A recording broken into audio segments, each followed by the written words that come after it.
விஜய் அவர்களுடைய ஃபேக்டர் என்னவா இருக்கு? அவர் தனி பிளைட் போய் சேலத்தில் இறங்குறதுக்குள்ள இங்கே ஒரு ஸ்டாலின் ஒரு பெரிய பாம் செல் அடிச்சு விட்டாரு. அவரோட எதுவுமே ஹைலைட் ஆகக்கூடாது தானே. நீ கரெக்டாக பார்த்து 5000 ரூபா. இது அரசியலில் நடக்கிறதுமா. அரசியலில் அரசியல்வாதிகளுக்கு மனசாட்சி இருக்குது, அதுன்னு நான் கேள்விப்பட்டிருக்கிறேன். இது எல்லாருமே இயல்பாக சொல்லக்கூடியது தான். ஆனால் விஜய் மாதிரி ஒரு மனசாட்சியினே இல்லாத ஒரு மிருகத்தை நான் பார்த்ததில்லை இது வரைக்கும். நான் டே 1லேருந்து சொல்லிகிட்டு இருக்கிறேன்.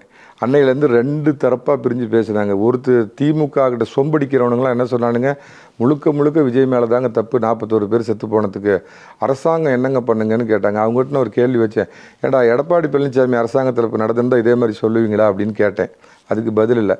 இன்னொரு தரப்பு அவங்க விஜய் கூட்டு அதிமுகவையும் சேர்த்து சொல்கிறேன், இதுக்கு முழுக்க முழுக்க அரசாங்கம் தான் காரணம், விஜய் மேலே எதுவுமே தப்பு இல்லை.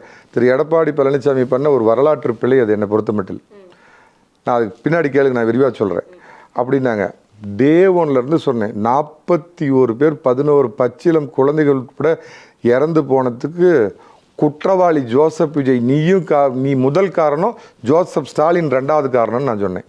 நான் ஒருத்தன் தான். அண்ணன் பாண்டே சொன்னார், பல இதில் அவர் சொன்னார். இதை கீழ்மட்டத்தில் உள்ளதில் நான் ஒருத்தர் தான் சொன்னேன். 2 பேரும் குற்றவாளிகள், சிலுவையில் அறையப்பட வேண்டிய குற்றவாளிகள். 41 பேர் துள்ள துடிக்க சாயந்தரம் 12 மணிக்கு வரேன்ட்டு 6 மணிக்கு வர்றது, லைட்டை போட்டு காமிச்சு நீ பெரிய என்னமோ பெரிய அகில உலக ஹீரோன்னு உன்னை காமிச்சிக்கிறதுக்காக பண்ணி 11 பச்சிலம் குழந்தைகள் உட்பட காலில் மிதிப்பட்டு எல்லாம் செத்து போனதை பற்றி குற்ற உணர்ச்சி கொஞ்சம் கூட இல்லாமல் அவர் இன்றைக்கி ஒரு அரசியல் கட்சி தலைவர் ஒன்று கேட்குறேன், யாரும் தீபாவளி கொண்டாடாதீங்க, 41 பேர் செத்து போன அந்த குற்ற உணர்ச்சியில் இருக்கிறேன்னு சொன்னார்ல ஜோசப் விஜய்.